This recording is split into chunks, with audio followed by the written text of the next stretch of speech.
When I was in the States and growing up, it was very much focused, and it probably still is, about achievement. And, you got to get the best job and you got to get the dream house and you have all these things. And, it's not until you reach that are you going to necessarily be truly happy, because your whole thing is about striving. Whereas here, it's this kind of idea of you work so you can live. You don't, live to work. You have these reasonable expectations of like, well, yeah, today is the day. And I'm happy because I get today. I'm Carolyn Hadlock, the founder of the Beautiful Thinkers Project. On the podcast, I talk with founders, CEOs, creatives, scholars, and artists about beautiful thinking. Season 7 is focused on Scandinavia because they get so many things right from a social, economic, political, and of course, design perspective. In this episode, Nevada Berg and I discuss Norwegian culture through the lens of food, traditions, and landscape.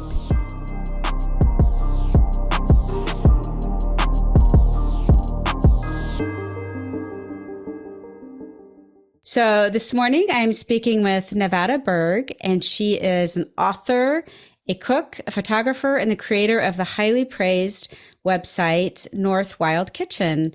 It's so nice to have you, and welcome to the show. Thank you. It's so nice to be here.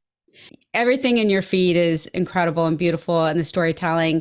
And I actually did not realize that you were born in the States and you're sort of a transplant. So maybe the place to start is I believe you were born in Utah, then Colorado, then the UK, then Norway. Do I have that right? I was born and raised in Utah, in Salt Lake City. My parents are from Colorado and my family, so that was kind of our second home.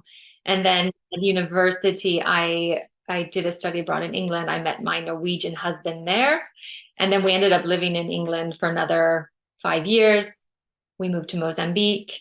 We then moved to Rome in Italy. And then we moved here to Norway about 9 years almost now. So. And you are in the medieval valley, right? Yes, we are in Numedal, and which is known as the medieval valley because it has the most medieval buildings of all of Norway. So we have 4 stave churches, which is the traditional wooden churches, Viking kind of era things that you would associate with. And yeah, it's a very beautiful valley between Oslo and Bergen up here in the mountains. So it's just a really lovely, the rivers are running through, and very tranquil, peaceful place. Wow. And talk about your do you live on a farm? Yes. Yeah. We live on a small farm. It's not, it dates back to the 17th century. That's when it was first written about in our town's records. And we have 4 outbuildings. We have a barn. We have an old stabbur, which is a food storage house. We have a smed, which is a blacksmith. And then another little summer barn building. And so we do have the neighbors' cows will come down and they'll graze on the field. We had chickens and quail and rabbits and things. The fox took it not so long ago, so we took a little break. But we have it's a really beautiful place, just nestled into the mountains, and really nice to just kind of take it over and get to experience it. Well, it looks lovely. Talk about when you moved there. You've been there for 8 years. What sort of between then and now, what was your journey to North Wild Kitchen? Norwegian food culture was always something that was really fascinating to me because I knew what it could be through my husband's family, and they're from Bergen. So I had kind of a little bit of a perspective, but then I also had all these cookbooks and these things that were showing what Norwegian food culture is in a very traditional, maybe not aesthetically beautiful way that it could be. So I really wanted to explore that. And I knew coming here from Italy when we were moving that I was going to do that. And I was just going to really dive into it. And I was lucky because as soon as we moved here, the community's been so kind, and they really just kind of took me in. And I could learn immediately from the ladies about traditional lefse and baking. I learned about smoking and just kind of these beautiful traditions that they have here. And then also I could just walk outside the door, as we say, with this farm nestled in the mountains, and we have all these like chanterelles growing and wild berries. And it was just like diving headfirst into this amazing culture. And then my goal was to just share it to the world through my lens, to show the diversity that's here, not only the traditions, but also what's growing around us, and how, maybe people's, or at least my perspective from before being here, could also show other people that there's so much more and so much beauty in the food culture here.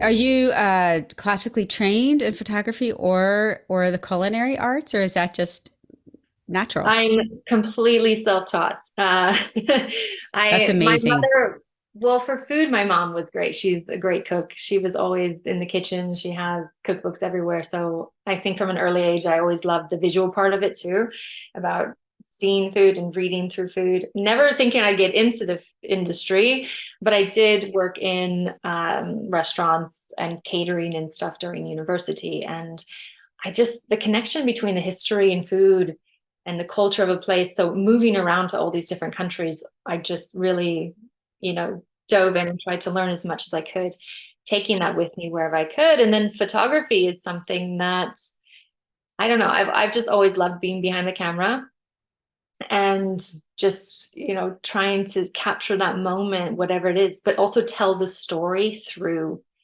the picture, and not just like, this is what this picture of food looks like, but what's the season, what's happening around it, where's it coming from? And so you can do so much with the picture.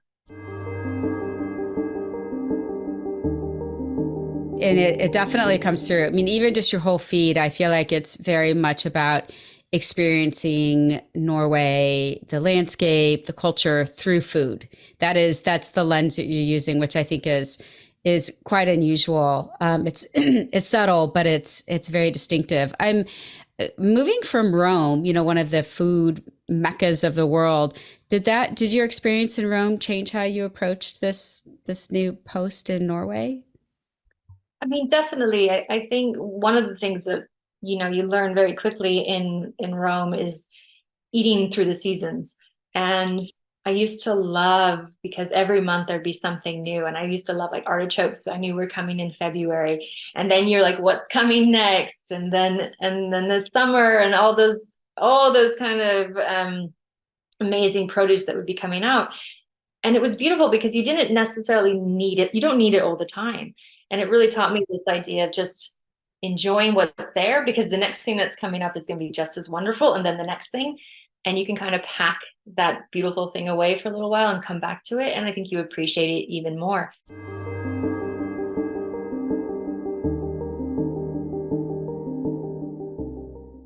So I think that really prepared me to come to Norway with that exact same appreciation for what the seasons and what was available locally, versus, trying to import or bring things in. Which I imagine is pretty different. One of the things that I think Norway, I've not been there. I would love to come sometime. But just the winter just seems really long. Like I would imagine like the other seasons are short. But talk about the relationship to the outdoors and how the landscape really plays into preparing and eating food. Yeah, definitely. We have a very long winter. I was talking with my husband about it earlier, and how right now we're on month 6 when we've had snow. Of course, it depends where you are in Norway, because we are higher in the mountains, so we have a much longer season. But it is long. And I think because of that, it's funny. I always say as soon as spring hit, it's just like a sprint, because it's a very short season. So in terms of like what's growing out in the wild, we know spruce tips, for example, which are the little ends, the new growth that's coming out, will be around for like 2-3 weeks. And you just have to be kind of ready to go when all these things kind of pop up. And strawberries will start coming out in July, and all these different things. So we definitely feel the seasons guide us and how we're going to eat. When winter is coming, as you say, we have to kind of prepare. And I think when you really look at the traditions and the food culture anyway, you see that completely because they're going to start the preservation, as soon as the seasons come in, you're taking the berries, you're freezing them, or you're turning them into jam, and you have to have them to last throughout the winter. So it's flatbreads, or it's cured meats, or smoking a fish, all these different kind of methods to kind of carry throughout these long winter.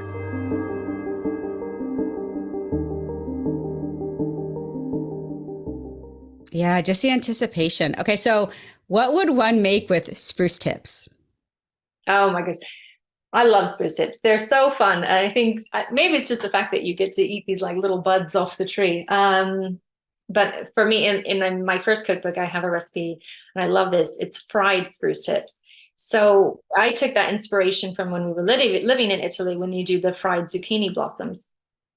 And I just love the idea of, because it's lemony, they have this really bright citrus flavor.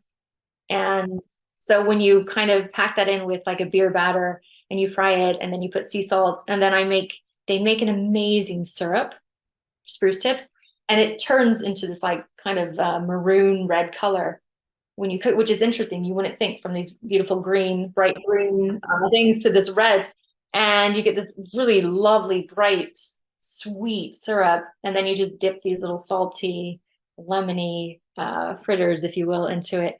And I love it. But you can also just crush them. You can put them in oatmeal, you can make syrup, like I said, and you can also do drinks from it.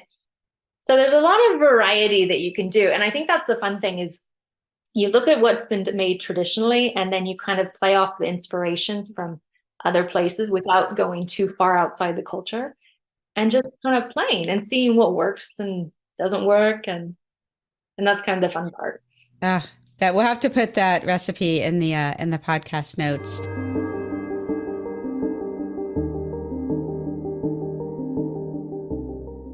Okay, I don't know how to pronounce this, but it's the word that is about for cooking and eating outdoors. It begins with an F. I want to say fruits. What's the word?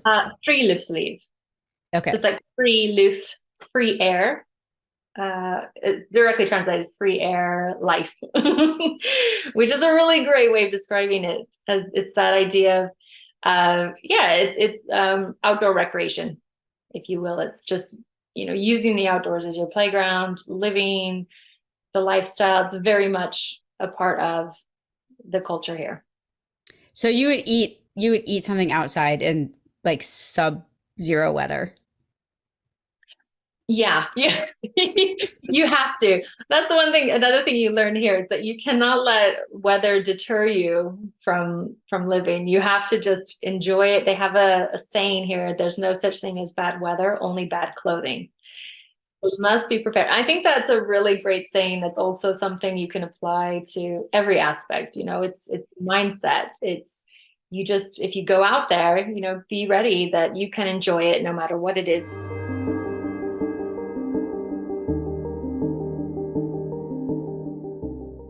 And Norwegians are fantastic, and Scandinavians in general are fantastic about making the whole environment really cozy. And so if it is really cold outside or really dark in the winter, you bring out the candles or the lanterns, you have the fire glistening, you have the reindeer skins laid out on the, little wooden seats, and you have your drink, and you're cozy because you're dressed properly, because they know how to dress here with your little wool hats and gloves and everything. And I think they have this amazing talent of just making it, just taking that beauty out of it, no matter what it is, if it's cold or rainy or just horrible. It's just the ability to be out there and enjoy the moment.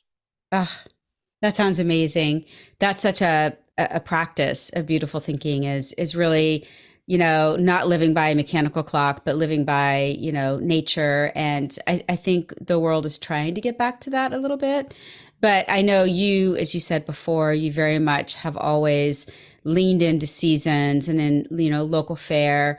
And I would love to hear you talk about your cookbook, the baking through 5 seasons, and what those 5 seasons are. Yeah. So it feels odd to just do 4 seasons, because as we mentioned before, the winter is so long here. So for me, I wanted to categorize the recipes in chapters that really reflected the season, but the way the light moves in Norway. And the reason being is that there's a word for the darkest time of the year, which is morketid, and that's called the dark time. And that kind of, as soon as the winter solstice comes, right after that, the light starts coming back. And in that, we have there's more holidays and things coming up that again kind of drive the baking. And for me, I wanted that to be the winter light because it's coming back. So we have winter light, and then the spring comes and you get this kind of new light, everything's much brighter, and there's this anticipation because, like I said, all this new growth is coming, these little buds. And then of course you have the midnight sun. You have midsummer, which is this huge break of celebration, and the sun is out almost the entire day.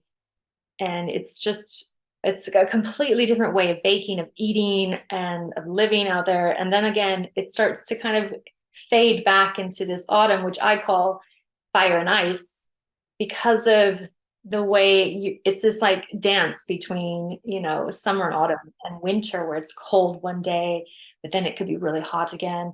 And even the sky has this way of just making really beautiful pink, the sunset and these bright oranges. And it's just a really fun, it's like pulling you in, but you're still there. And then you get back into that dark time. And I just wanted to be able to express the way that the culture is with baking and what's popular and what's traditional, because of the way that light is kind of driving us through the year.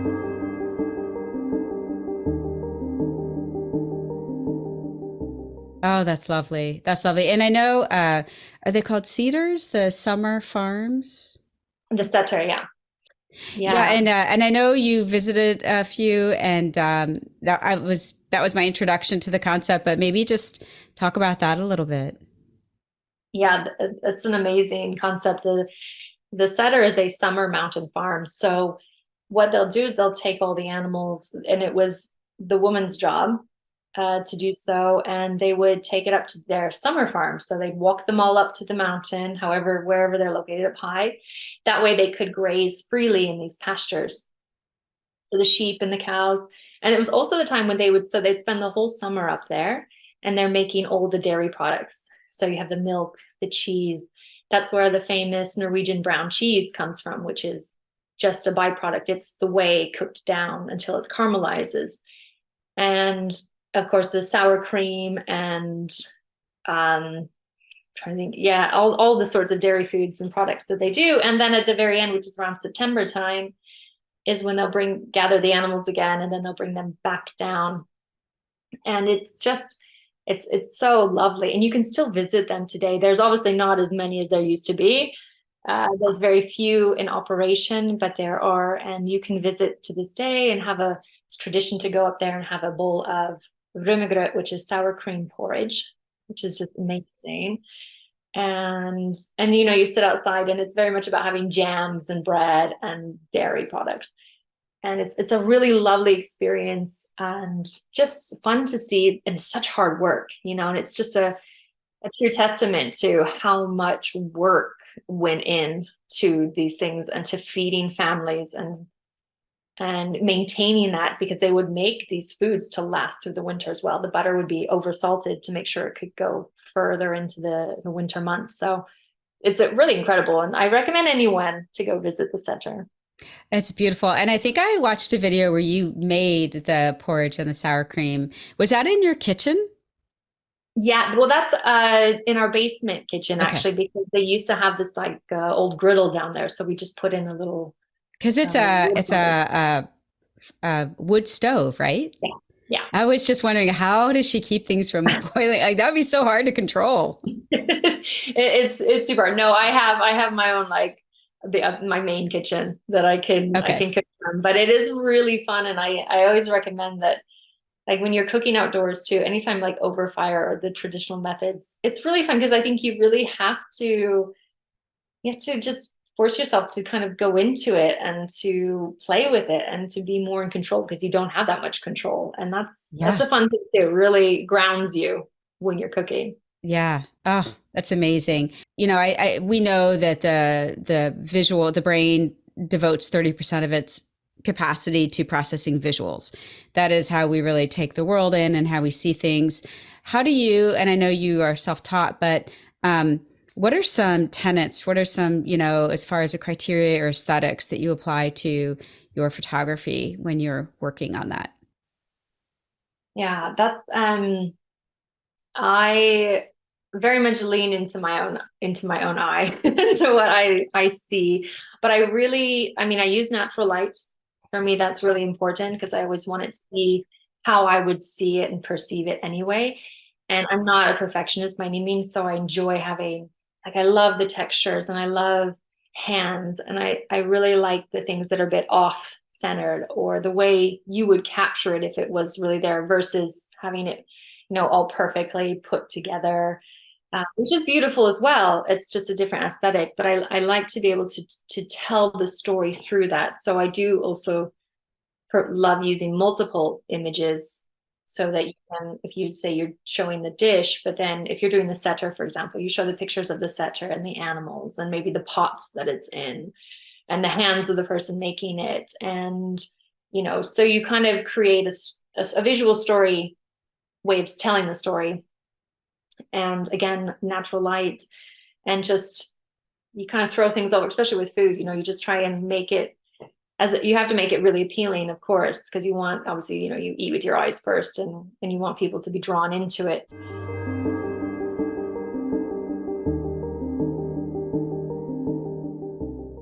But it's just about, I think, creating an entire story. And I'm not sure, I'm just glad people, can relate to it when I do it, and that they feel that they are being drawn in, because I'm not really sure. It's more just a feeling, but Well, it's lovely, and it makes so much sense. Just the textures and the composition being a little more organic and off center, and nothing's perfect, and you're using like existing light. I mean, but it does give it a brightness, and it literally makes me feel like I am eating with my eyes. So it's, whatever you're doing is amazing. So well, that's good. And I also want it to be very approachable. I think that's really important too. I want someone to be able to see it and think, oh, I can make that. Or like I can be there with her, or I feel comfortable enough. Because that's part of as we talked about that coziness, it's about, bringing that food culture is also about being very inviting with the imagery.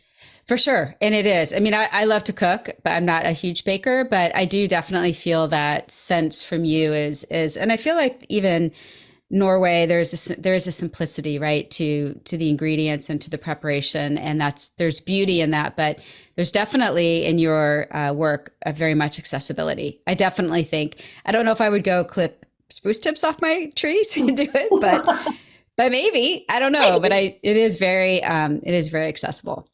That's good. Excellent. Well, so I would love to talk about this movement that happened. I want to say 2004 to new Nordic cuisine, and this manifesto that I think was inked in Copenhagen, just as a way to sort of create this evolution of food and culture. And I was just curious, the Taste Atlas ranking, Norway is like 35 dead last in the index. And I don't know if it was a response to that or if it was an indicator, but I just was curious to hear what your relationship and what your knowledge is of that manifesto and where that maybe evolution came from. Yeah, I think it's was a wonderful thing to bring, more of a focal point on local food and the ingredients around here. And you can see even now to this day that the effect that it's had. I mean, we have so many, from the top end, you have so many Michelin star restaurants now here in Norway, and you have competitions, but we have some of the world's best cheese, gin, our ciders. So you have like the local producers who are doing incredible things, and a real focus, as you say, on local ingredients, seasonality, and just kind of traditions, bringing back traditions and also being innovative with those traditions. And that's been incredible. And it's had a wonderful impact.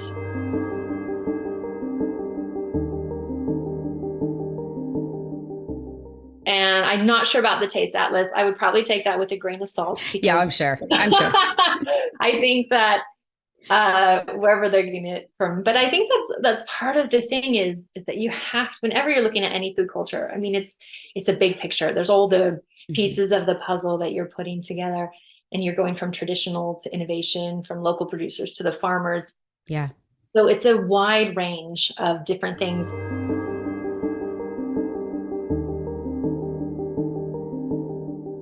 Certain cultures are elevated for their food, and they've always been at the top. And that's why when I started North Wild Kitchen, was to show that Norway has incredible ingredients and it's got incredible food, and it can rival all those too. And of course it has its, like every country, it has its things where, like, it's the highest consumer of frozen pizzas. I saw that.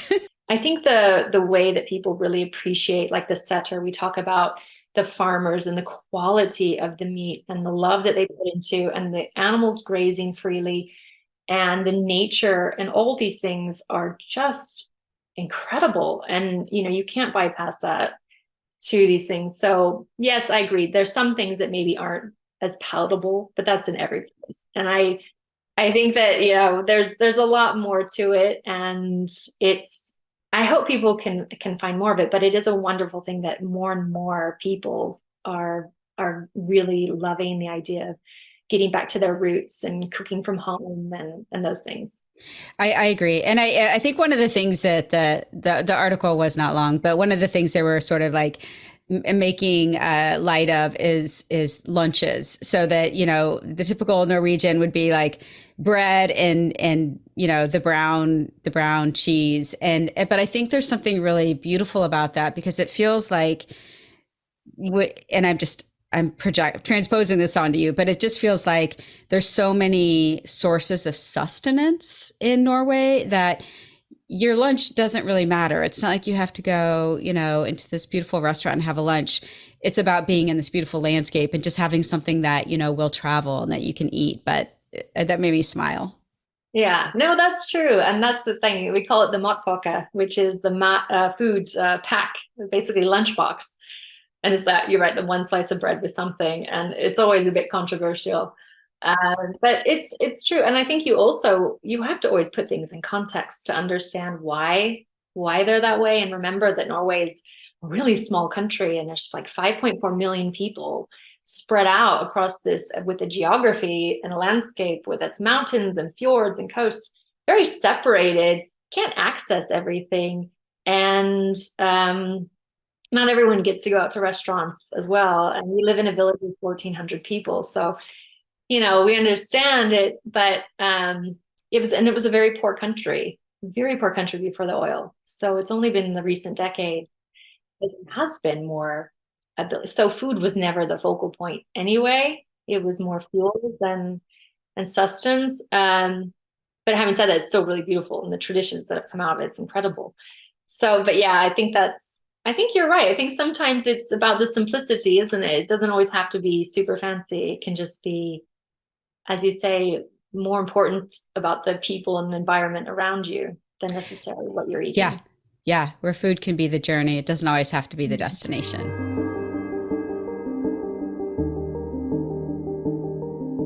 I did love it when it said, to join forces with cooking craftsmen, agricultural, fishing, retail industries, and politicians, teachers, and researchers. I mean, that is another sort of dimension of beautiful thinking, is really bringing all of these, different perspectives and different disciplines together around a similar topic. So, and I just love it when it said it should combine good taste and health and promote generosity and shed light on the responsibility and challenges of food creation and consumption. Like, that is just so enlightened. And, living in the US, that's just, it's such a foreign concept, because we have issues just dealing with like one of those tenets, but it does feel like that's real, and that's pretty commonplace in Norway. Yeah. I mean, because you have to look at it from a holistic standpoint. You have to be able to see it from the farmer's perspective all the way to, those who are cooking, to the politicians. And I think, they've done a really great job of trying to link everything, because that's the only way we're going to really approach your solution, is when you have all the different people involved. But of course, I do think, again, it's maybe a bit easier because of the size of, the population. It's a bit easier to kind of implement these sorts of changes when, you're dealing on a smaller scale in one area versus the US, which is just, massive in size in comparison. And of course is run by its own, state representatives and all sorts of things. So it's maybe a little bit harder, but I do agree. I think it's a really beautiful thing when you can connect all of the pieces together, because that's the only way you can approach your food systems, by only looking at one perspective.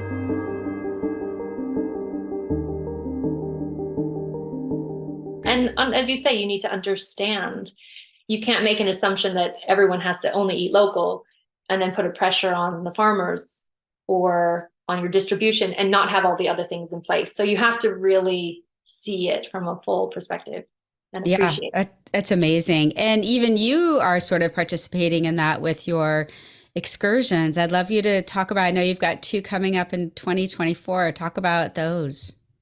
Yeah, we've been doing this now. This will be the 3rd year, and it's kind of fun because I love to talk about the food, but part of it is Norway itself, and I want people to be able to come and experience the way that I do as well. And so we have this Oslo to Bergen tour. We also just introduced this new kind of coastal experience to give, because there's so many different parts, so we focus on that area, and it's about people coming and obviously getting to see Norway and the culture and the history and learn. So we have different things planned, but it's all based through the lens of food. So we are meeting farmers. We are meeting local producers who are known in that area for whatever they're making, whether it's cheese or salt, sea salt or whatnot. And then we can eat out at the restaurants, and then maybe we go visit the, organic agricultural school. And we just kind of mix it in, so you get a real proper taste of Norway. You get the full picture versus just a certain thing. And that's fun, because then you do get to meet all these wonderful people that come on the trip, with their different perspectives, with, their different, wherever they're coming from, and their jobs and their point of view. And it's so much fun and a great way to really experience the culture.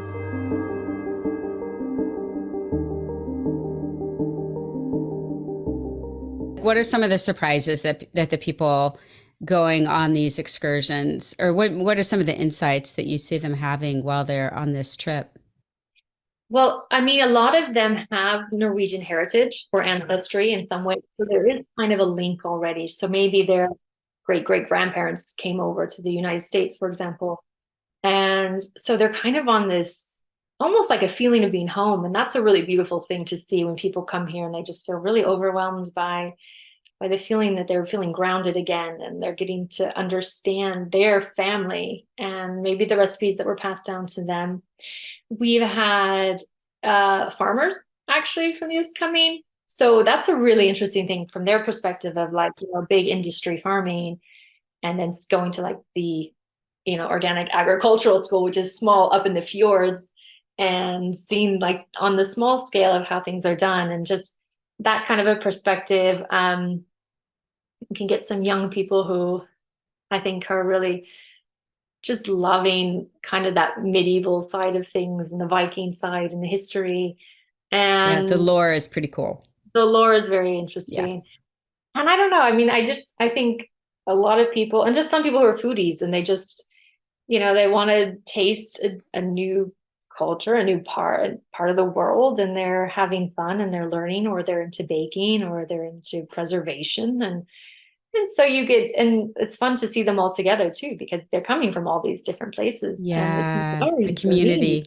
Yeah, and leave as a family. I mean, you really do get connected to everybody, and it's hard to let everyone go. And but I still talk to them. On our coastal trip, we're having about 2 couples who are coming back who've already been on the other nice. That's nice. So it's becoming kind of like a family, like a pilgrimage. Yeah.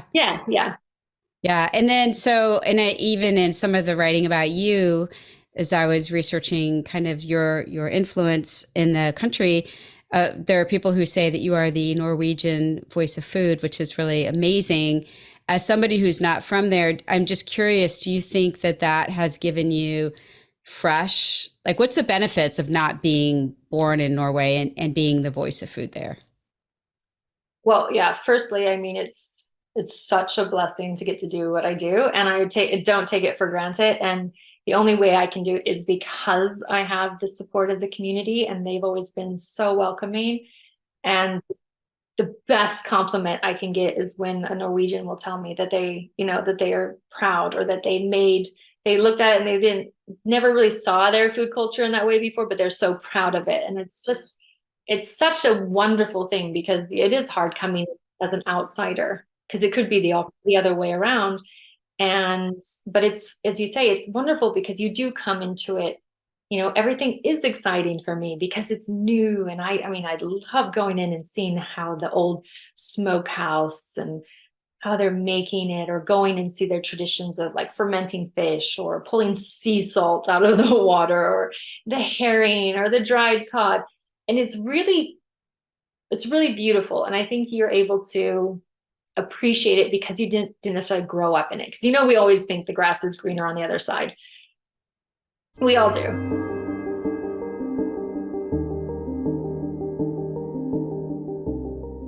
So it's kind of fun to come in and point out, to be like, wow, that's really amazing. Because they'd be like, oh, is it? Is it amazing? Like, it's so. And they're like, actually, you're right, it is. And so it's fun to be able to kind of bring inspiration back and do that. So I mean, there's so many people here. I can't say that I'm like the voice. There's so many wonderful Norwegians and people who aren't Norwegian but are here, that are doing so much great service for the food culture. And to be part of that whole picture is just, I feel very, very blessed. Yeah, that's pretty cool. Well, I guess part of the shifting into, the World Happiness Report that just got published a couple days ago, the Gallup, showing that all the Scandinavian countries are in the top 10 of the, happiest countries. Obviously, Norway's in there as well. As somebody who grew up in the US and now is living and making a life in Norway, I mean, what do you think some of those tenets are? And US, by the way, is dropping. Now it's 23. It's not been it's been in the top 20 for the last 2 decades, and now it's dropping. And a lot of it is young people are just unhappy. Like what is the secret? I mean, my theme this season is Scandinavia, and obviously Norway is a piece of that. But what do you think, as a US born person, what's the secrets? Yeah, it's an interesting thing. I mean, definitely they have it figured out in terms of, we have the equality that you have in terms of like income equality. And I mean, you think about the access to healthcare, and there's so many things that we kind of take for granted, maybe, that it's so difficult to get access to for some people. And here we have access, and, you have paid maternal leave, but you also have parental leave, the father can go and the mother. And there's just always help and support. And it's a very, community based, that all people should have the access. And that's huge. But I remember I was reading something about that, and I thought it was really interesting, because they said that perhaps it has to do with reasonable expectations. And I thought that was really interesting, because this idea that, I think like when I was in the States and growing up, it was very much focused, and it probably still is, about achievement. And, you got to get the best job, and you got to get the dream house, and you have all these things. And, it's not until you reach that are you going to necessarily be truly happy, because your whole thing is about striving. Whereas here, it's this kind of idea of you work so you can live. You don't, live to work.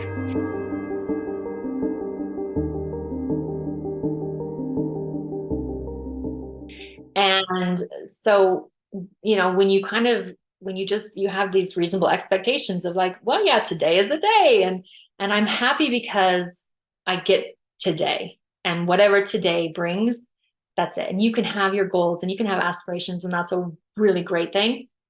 But remembering the journey and taking each day for what it is and what it has to offer you, And I think that's the whole idea of being outdoors and eating outside and focusing on your family life and those around you, and not putting everything into one basket, and not thinking that your job has to be the one thing that's going to make or break, and just kind of, living it. So maybe in that sense too, I thought that was a really interesting way of looking at it. When you, not that you lower your expectations, it's just that you find joy in the everyday.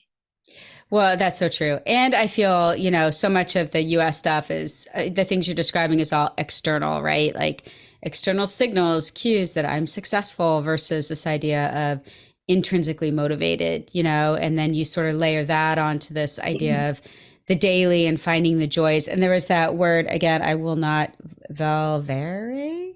Do you know that means? Oh, velvera, yeah. Yeah, the well-being. Yeah. How do you say it again? Velvera. Okay. Velvera. I'm probably not saying it 100% either. Depends on the dialect. But yeah, this idea of well-being.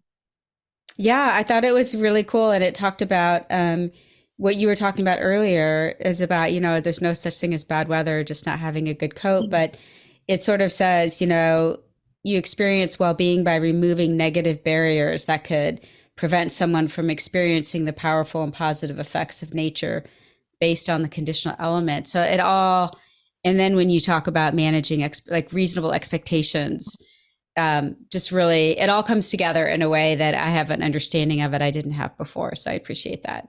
Yeah, I mean, it's definitely one of those things where you just have to be, I think, create this more meaning and be more mindful about everything around you. So, obviously as a creative, I lean into Scandinavian design, and that is always beautiful and timeless. But I've really enjoyed sort of dipping into the different dimensions of Scandinavia and what makes it so unique. But I do think you talk about the coziness, and I won't pronounce that. Is that Hygge? How do you say? Oh, yeah, Hygge. It's just really lovely to sort of, through this conversation, kind of peel back some of those layers and really appreciate the simplicity of it all. Yeah, I think that is something that's really lovely. Is it doesn't have to be elaborate and all these massive details. It's just, yeah, as you say, peeling back and going back to that it's just, it can be simple. It can just be, it's very normal here when you go to someone and you just have a cup of coffee and they just put a candle on the table, and it's something as simple as that. It's just paying attention to a small little thing to make it feel really wonderful. But it's that idea, the Hygge and Kus is this idea of just really feeling comfortable and having a home that's comfortable, or the space is comfortable, and it can be your conversation. And it's not necessarily a thing that makes it. Can be as I say, the conversation, the person, it can be the ambiance, the setting, the season. It can be all these different things that just kind of add up to create that. And I think it's just about going back to what's really important. What are our true values? And how do we, again, find joy in those and not always looking to everything else?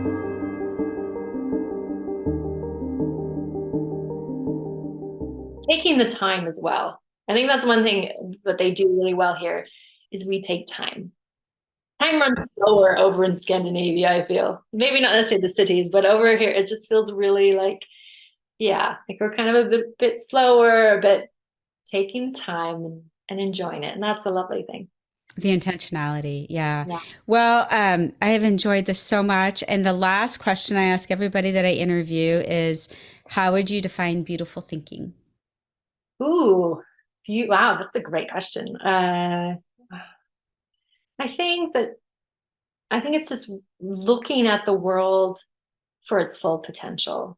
And as we've been talking about, to really see the beauty by taking away our own assumptions and our biases, and just really trying to find all that joy that is just out there waiting for us. And if we can, the most beautiful thing is to think in a way that's going to elevate the people around you, the things around you.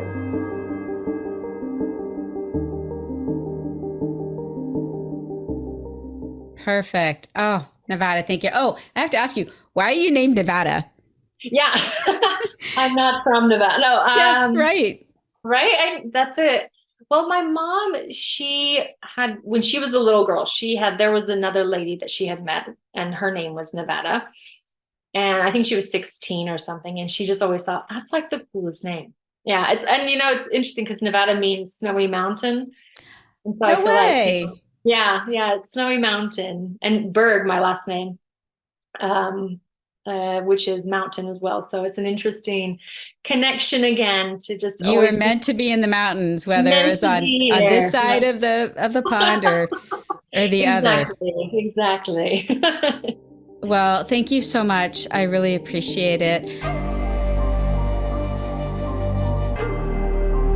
Thank you for listening to this episode of the Beautiful Thinkers podcast. To follow along this season, subscribe to the podcast anywhere you listen to podcasts, and follow us at The Beautiful Thinkers on Instagram and LinkedIn. Music by Midwest Got It.